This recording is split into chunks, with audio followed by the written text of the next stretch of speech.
The fall of the House of Usher. I had not seen my childhood friend Roderick Usher for many years when his letter arrived. It was brief but desperate, filled with nervous urgency and a plea for my presence. He wrote of a strange illness, of unbearable anxiety, and of a terror he could not explain. Troubled by the tone and remembering the deep bond we once shared, I set out at once for his ancestral home. As I approached the House of Usher, an overwhelming sense of gloom settled over me.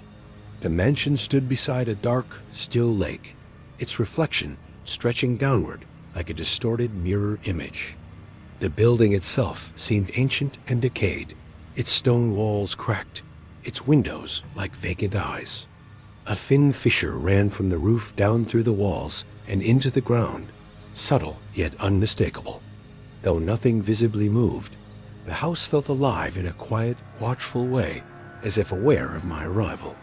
Inside, the air was heavy and oppressive. The rooms were vast, but sparsely furnished, draped in dark tapestries that absorbed the light. Roderick Usher greeted me with a trembling warmth. He had changed greatly. His face was pale and thin, his eyes unnaturally bright, his movements restless and uncertain. His voice shifted unpredictably from excitement to despair. He explained that his illness was not of the body alone, but of the mind and senses. Light hurt his eyes, certain sounds were unbearable, and ordinary emotions overwhelmed him. Roderick lived in constant fear, though he could not clearly explain of what.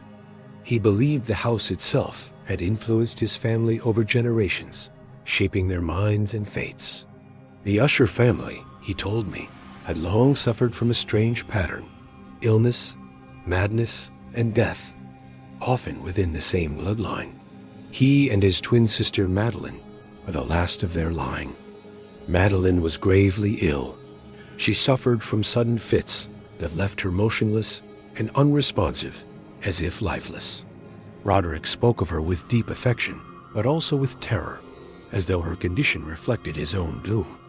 I saw her only once, passing silently through a distant hallway, her face pale and her movements ghost-like. Soon after, Roderick told me she had died. Strangely, instead of arranging a burial outside the house, Roderick insisted that Madeline be placed temporarily in a vault beneath the mansion. He claimed this was necessary due to medical curiosity and family tradition. Though uneasy, I agreed to help him. Together we carried her coffin through dark corridors and down into the underground chamber.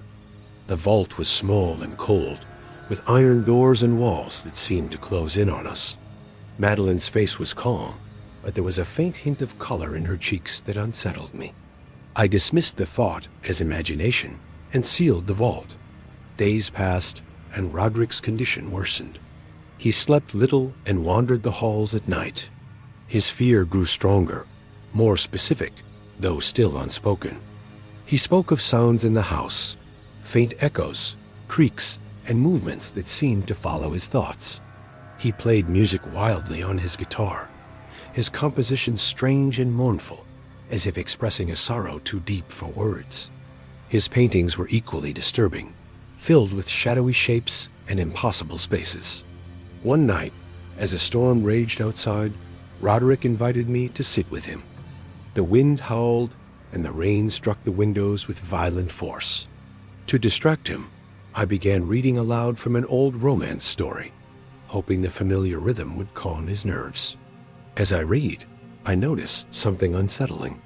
At moments described in the book, corresponding sounds echoed faintly through the house. A crack, a hollow clang, a distant thud. At first, I thought it coincidence, but the pattern became impossible to ignore. Roderick listened with growing horror.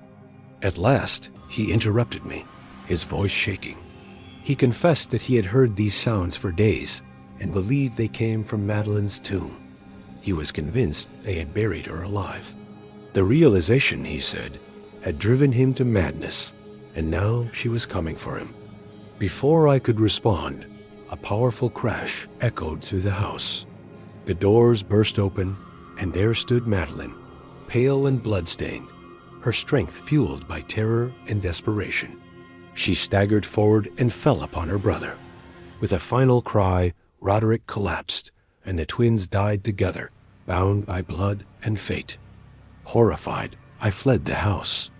As I ran across the grounds, the storm reached its peak. I turned back just in time to see the great fissure in the mansion widen. The walls cracked apart, and the House of Usher collapsed inward.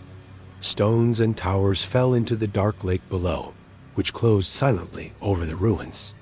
The reflection vanished, and the house was gone forever. I stood alone in the night, shaken by what I had witnessed.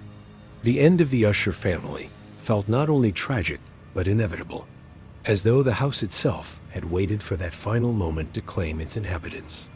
Even now, I cannot forget the oppressive silence, the sense that some places carry the weight of those who lived and suffered within them, and that sometimes the past refuses to remain buried.